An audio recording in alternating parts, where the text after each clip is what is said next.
I'm Rob Bell, and I'm passionate about finding out how stuff works. From major landmarks to motor transport, just what are the behind-the-scenes secrets that keep us entertained and keep us on the move? Well, I'm on a mission to find out.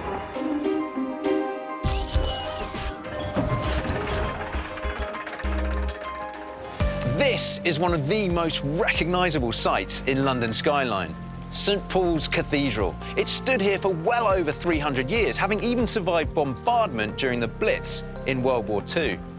Building it today, it would be a feat of engineering, but this was built in the 17th century. And what I want to know is how. To do that, I'm meeting up with Robert Bowles, a structural engineer and expert on how the new cathedral was built after the previous building was destroyed during the Great Fire of London in 1666.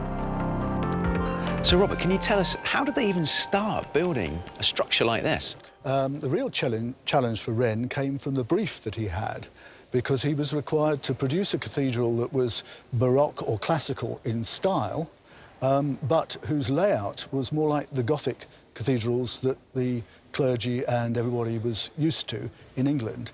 And he had to make it not look too Roman Catholic either. So what were the challenges when it actually came to building it?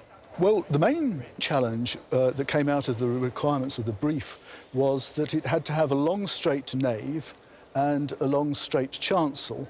And both of these have very high walls, and long, straight walls that are very high fall over unless you stabilise them laterally. And the only practical way of doing that is with flying buttresses, and flying buttresses have no place in classical architecture. So Wren had a problem. He solved it by building additional walls outside the flying buttresses, which hide them. So the flying buttresses are here for structural integrity, but we just can't see them? Well, if you're a pigeon or if you're in the galleries at the top of the dome, then you can see them by looking down. Okay. But if you were an 18th century person walking past, you couldn't.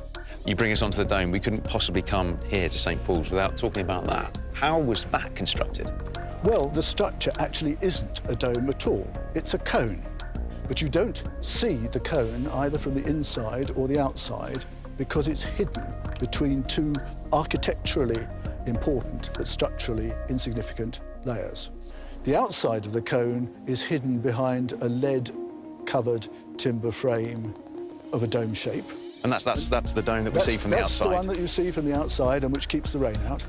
And then on the inside, it's plastered, and there is a small saucer dome at the top, which just creates the illusion of a dome-shaped space. But that only holds itself up. It doesn't hold anything else up. So why use a cone? It's a very efficient structural shape, and it was very light as compared to other forms of structure at that level, and it used much less material than anything else, which meant they had fewer bricks to lift up to the top. So it's a three-layered construction then, with a cone in the middle for structural integrity, and then a dome on the outside to keep the rain off, and the dome on the inside for, well, aesthetics, I guess. Well, it seems to me they're both doing a pretty good job. They are.